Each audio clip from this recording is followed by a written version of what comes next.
Hello, my name is Crystal Rivera. In this presentation, Engaging in Academic Advocacy to Influence Health and Scientific Policy, I will discuss a research study on how scientific evidence can influence policy. In this study, the author argues that academic researchers should understand legal restrictions on advocacy and that institutions should actively support their engagement in policymaking. Since scientific research is key to shaping public policy, it is crucial for academics and medical researchers to be aware of these legal boundaries.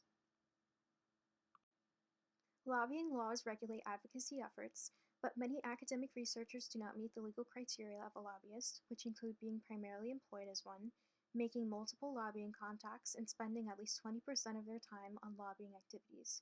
However, there are legal ways to engage in advocacy, such as publishing research, providing nonpartisan analysis, and making public comments on regulations. Universities, as tax-exempt institutions, are allowed to engage in lobbying, but must stay within legal limits. Researchers can avoid violations by focusing on general policy discussions, avoiding institutional resources, and including disclaimers when speaking as individuals. Institutional policies often emphasize restrictions rather than opportunities for advocacy, making academics cautious to engage.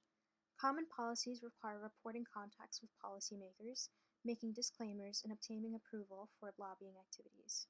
To encourage evidence-based policy influence, universities should clarify these rules and support faculty in their advocacy efforts.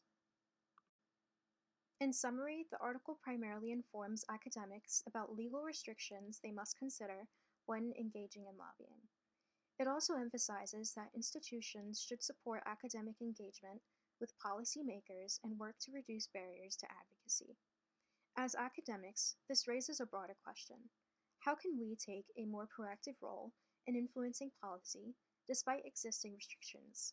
In Joanne Padron Carney's article, Science-Advocacy Defined, Dr. Carney suggests that learning how to communicate science is as much as an art as it is a science, and more institutions should offer such courses.